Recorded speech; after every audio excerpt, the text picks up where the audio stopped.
E aí galera, tudo bem? Na aula de hoje a gente vai continuar o estudo da nossa unidade 3, Calor, Energia e Movimento. E vamos estudar especificamente o capítulo 6, que são os processos de troca de calor, como o calor se transfere de um corpo para outro. Então, iniciando aí com o questionamento, como o calor é transferido? Relembrando aí o conceito de calor, energia térmica em trânsito devido à diferença de temperatura. Sei que ele vai se transferir sempre do corpo de maior temperatura para o corpo de menor temperatura, mas como ocorre essa transferência? Adianto para vocês aí já que essa transferência vai ocorrer de três maneiras distintas, certo? Existem três formas do calor se transferir de um corpo para o outro. E observando as imagens abaixo, você consegue dizer quais as formas de transmitir calor? Então, na primeira imagem aí nós temos uma panela com água, no fogo, e uma colher de metal dentro. Se a gente deixar essa colher dentro da panela, depois de certo tempo ela vai estar quente também, não vai? Mas por que isso aconteceu? Como isso aconteceu? Outra imagem aí, em locais de baixas temperaturas, flores, verduras e legumes são cultivados em estufas. Isso aí já é outra maneira de transmissão de calor. E por último aí, em ambientes climatizados, o ar-condicionado é posicionado na parte superior. Já o aquecedor sempre fica na parte inferior, certo? Então também já é outra forma de transmissão de calor. Então seguindo, como a gente já relembrou, calor é energia térmica em trânsito, transferida de um corpo para outro devido à diferença de temperatura existente entre eles. E essa energia vai poder ocorrer de três maneiras diferentes, que são elas: a condução, a convecção e a radiação, certo? Então existem essas três maneiras do calor se transferir de um corpo para o outro, dessa energia térmica sofrer essa transferência, ou por condução, ou por convecção, ou por radiação. A gente vai ver agora cada uma delas. Iniciando pela condução, então a transmissão de calor por condução, ela ocorre graças à agitação dos átomos que constituem o material, certo? Sem que haja o transporte da matéria durante o processo. Todos nós sabemos que todas as substâncias são formadas por átomos. À medida que esses átomos vão se aquecendo, eles vão se agitar, vão começar a se mexer com maior velocidade. À medida que eles vão se agitando, vão se tocando uns nos outros e esse calor vai sendo transferido, certo? Este tipo de transferência ocorre geralmente nos corpos sólidos, naquilo que tem forma exata e eu posso pegar, certo? Então, nos sólidos, geralmente vai ocorrer a transmissão do calor por condução, devido à agitação dos átomos, ok? Então, nós temos um exemplo aqui, uma fonte de calor, certo? Uma barra de ferro colocada apenas a ponta dessa barra sobre a fonte de calor. Então, esse aquecimento vai iniciar aqui onde está a chama, não é isso? Mas, com o passar do tempo, se eu deixar essa barra aqui, esse calor vai começar a subir e atingir toda a barra, certo? Então, se você pegar um objeto de metal e colocar só a ponta dele no fogo, depois de algum tempo, você vai sentir que a parte que você está segurando também vai estar esquentando, porque esse calor vai ser transmitido para todo o objeto por meio da condução, por meio da agitação dos átomos. Os átomos vão se aquecer, vão ficar mais agitados, vão se tocar uns nos outros e esse calor vai sendo transferido para todo o restante do objeto, certo? E temos também a transmissão de calor por meio da convecção, certo? O que seria essa transmissão por meio de convecção? Ela vai se dar por meio do movimento de matéria de uma região para outra. Portanto, transmissão por convecção, aprendam isso, ela vai ocorrer apenas nos fluidos, ou seja, nos líquidos e nos gases. Eu não vou ter transmissão de calor por convecção no sólido, eu vou ter isso apenas nos fluidos, líquidos e gases. Está até destacado aqui, transmissão de calor por convecção ocorre apenas nos fluidos, líquidos e gases, ok? E existem na transmissão por convecção a formação das correntes de convecção. O que seriam essas correntes de convecção? Se eu colocar uma panela com água no fogo, a partir do momento que ela atingir a temperatura de ebulição, que é 100 graus Celsius, não é isso? Você vai perceber que essa água vai começar a borbulhar, certo? Então, vou estar representado aqui por essas setazinhas verdes. Ó, essa água vai começar a subir, vai ficar subindo e descendo. Isso eu chamo de correntes de convecção, certo? Então, em líquidos e gases vai ocorrer sempre essa transmissão de calor por convecção e podem ser formadas essas correntes de convecção, que é esse movimento do objeto, da substância do objeto, certo? Percebam que aqui nessa panela eu estou fornecendo calor apenas na parte de baixo, né? Então o calor vai se transmitir para a panela por meio da condução aqui e dentro do líquido aqui, que está dentro da panela, ele vai ser transmitido por meio da convecção. Vai ser formadas as correntes de convecção, ok? Então tem um questionamentozinho aí para a gente pensar. Qual a parte mais fria da geladeira? Vocês podem pensar aí um pouquinho. Qual seria? Imagino eu que vocês vão responder que seja o congelador, né? Já que é a parte que congela os alimentos. Então, a parte mais fria da geladeira, posso afirmar que é o congelador.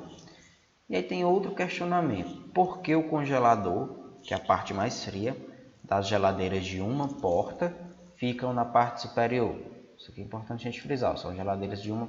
Nas geladeiras de apenas uma porta, geralmente, ou na sua maioria das vezes, o congelador vai ficar na parte superior, certo? Dificilmente você vai ter uma geladeira de uma porta só com o congelador na parte inferior. Mas por que isso acontece? Isso vai se explicar, pessoal, devido às correntes de convecção. Como é que funcionam essas correntes de convecção, professor? Simples.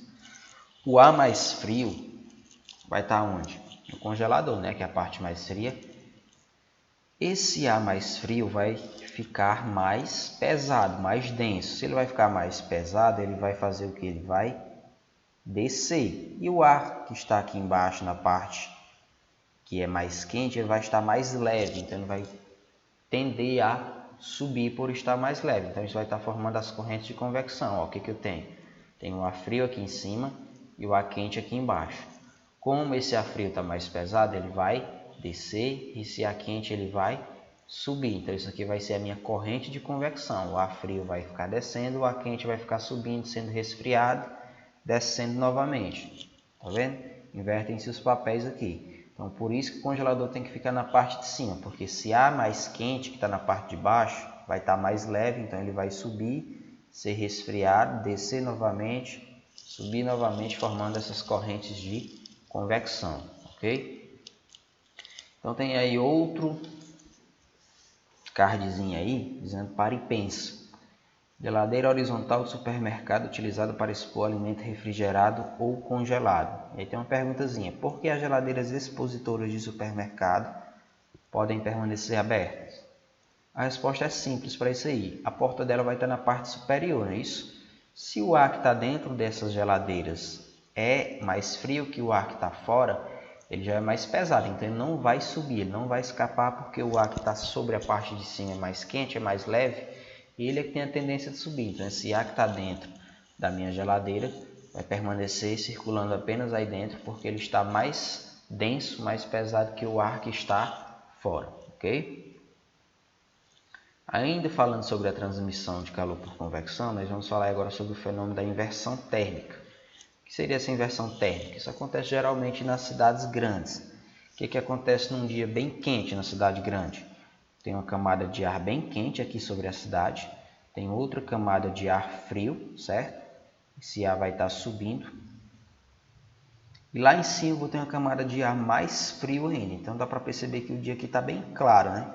Já quando eu tenho um dia frio nas cidades grandes, acontece essa inversão térmica, que seria o quê? Esse ar frio que está aqui sobre a cidade, ele não vai conseguir subir porque ele é mais pesado que essa camada de ar quente que eu tenho aqui. Então esse ar frio vai permanecer aqui, ó, permanecendo aqui todos aqueles poluentes produzidos pelos automóveis, pelas indústrias, pelo homem em si. Já no dia quente, ó, como esse ar quente vai conseguir subir, porque ele está mais leve do que essa camada de ar frio aqui, essas correntes de convecção vão ser permitidas, então toda essa poluição vai ser empurrada para a atmosfera. Já no dia frio, toda a poluição fica aqui dentro da cidade, por isso que fica mais escuro assim, ok? E Ainda sobre a transmissão de calor por convecção, nós temos aí o esquema de formação das brisas marítimas e terrestres. Acho que quem teve a oportunidade de andar no mar aí já percebe-se que durante o dia o ar sopra do mar da praia, do mar para a areia da praia, certo? E se você andar lá durante a noite, você vai perceber que é o inverso. O ar vai estar soprando da areia em direção à água. Por que que isso acontece? No primeiro caso aqui, durante o dia, nós chamamos de brisas marítimas. Por que que ela ocorre? Ela ocorre devido à diferença do calor específico da água e o calor específico da terra. Como o dia é muito quente, a terra tem calor específico mais baixo, então ela vai se aquecer mais rapidamente. Como ela se aquece mais rapidamente, o ar que está em contato com ela também vai se aquecer e vai subir. Ó, setazinha aqui, esse ar vai subir, vai abrir espaço para esse ar que está sobre a água, que é mais frio, vir em direção à areia, formando assim as brisas marítimas. Então, durante o dia, esse ar que está sobre a terra fica mais quente, mais rapidamente sobe, dá espaço para vir o ar que está mais frio sobre a água. Já durante a noite ocorre o processo inverso. A água vai estar mais quente do que a terra. Como ela tem calor específico maior, ela vai demorar mais esfriar do que a terra. Então, se a terra vai estar mais fria e a água mais quente, esse ar que está sobre a água vai ficar mais quente, vai subir e vai abrir espaço para o ar que está sobre a terra mais frio entrar em direção à água, formando assim as brisas terrestres. Então, ocorre aí o inverso. Durante o dia, sopra o vento da água em direção à areia. Durante a noite, da areia em direção à água. E tem aí um pequeno experimento, um exercício resolvido só para a gente pensar, diz o seguinte: diante de uma vela acesa, uma pessoa posiciona a mão direita 30 centímetros ao lado da chama, sem perceber o aquecimento. A mão esquerda é posicionada 30 centímetros acima da chama e, nesse caso, ela tem a sensação de aquecimento. Se as duas mãos estão a uma mesma distância da chama, por que as sensações são diferentes? É o que a gente estava acabando de falar sobre as brisas marítimas, não é isso? Quando ele está com a mão aqui na lateral, ele não vai sentir o calor, mas se ele botar a mão aqui em cima, esse ar que está aqui sobre a chama da vela está se aquecendo e ele vai estar subindo, por isso que ele vai sentir o calor na mão. Então esse ar ele vai subir e não sair em direção a ele. Por isso que aqui quando ele está com a mão ao lado da chama, ele não sente. Quando está acima, ele sente, porque esse ar que está sobre a chama vai estar subindo, porque ele está ficando mais leve do que o ar ao seu redor, ok? Para a gente finalizar aí, vamos falar agora sobre a transmissão de calor por radiação. O que seria essa transmissão por radiação? Ela não precisa de um meio material para se propagar. Na radiação ou irradiação, o calor se propaga por meio de ondas eletromagnéticas, principalmente as ondas infravermelho, certo? Então, na radiação, esse calor vai se propagar por meio de ondas eletromagnéticas. Um exemplo bem claro é o calor que chega do Sol em direção à Terra. A gente está bem distante do Sol, não está? Mas a gente consegue sentir a nossa pele se aquecendo quando nós ficamos diante do Sol, certo? Você não está vendo a chama vir até você, o calor vir até você, mas você está sentindo que está se aquecendo. Isso ocorre porque elas vêm por meio de ondas eletromagnéticas, certo? Então, um exemplo bem prático aí de aplicação da transmissão de calor por radiação são as placas de geração de energia solar. Elas captam essas ondas eletromagnéticas e transformam elas em energia elétrica. Isso aqui é um potencial altíssimo que tem para geração de energia limpa, porém ainda não é largamente utilizado devido ao alto custo para a instalação desse tipo de produto. Outro exemplo aí da aplicação da radiação é as estufas. O que acontece nas estufas? Elas são completamente fechadas, então essas ondas eletromagnéticas ultrapassam esse fecho que tem aqui em cima e elas vão ficar presas aqui dentro, mantendo essas plantas um pouco mais aquecidas e facilitando assim o seu cultivo, ok? Então, para a gente pensar aí, só para a gente finalizar, temos aí duas questões só para a gente testar os nossos conhecimentos sobre os tipos de transmissão de calor. No primeiro item aí, indique a alternativa que associa corretamente o tipo predominante de transferência de calor que ocorre nos fenômenos na seguinte sequência. Aquecimento de uma barra de ferro quando sua extremidade é colocada numa chama acesa. Então isso aqui vai ser o que? A gente já estudou lá no início, se eu colocar a extremidade na chama, o restante vai se aquecer por meio da condução. Segundo item aqui, então já vou marcar aqui com um Czinho, que esse aqui é condução. O segundo aqui, aquecimento do corpo humano quando exposto ao sol. Acabei de falar que isso aqui é por meio da radiação, certo? Isso era para ser um R, ficou meio feio, mas dá para entender. E o terceiro, o vento que sopra da terra para o mar durante a noite. Isso ocorre devido às correntes de convecção. Então nós temos no primeiro condução, no segundo radiação e no terceiro convecção. Então qual é a alternativa que tem essa opção? Letra A, a primeira é convecção, então já descarto, né? Letra B, primeira também é convecção, também já descarto.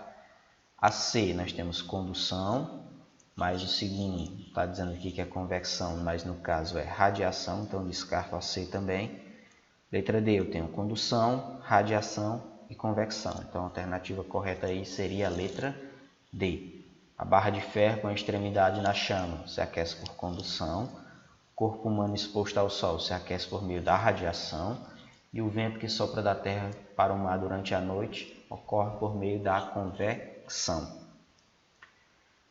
Outro exemplo aí, ó, congelador colocado na parte superior dos refrigeradores, pois o ar se resfria nas proximidades dele. Tem um espaçozinho aí para ser completado, ó. A densidade e desce, certo? Então, qual seria essa palavra aí? Congelador é colocado na parte superior dos refrigeradores, pois o ar se resfria nas proximidades dele, aumenta a sua densidade, não é isso? Se o ar está sendo resfriado, a sua densidade está sendo aumentada. Então, aqui seria aumenta a densidade e desce. Continuando, o ar quente que está na parte de baixo, por ser menos denso, sobe e resfria-se nas proximidades do congelador. Nesse caso, o processo de transferência de energia na forma de calor recebe o nome de convecção.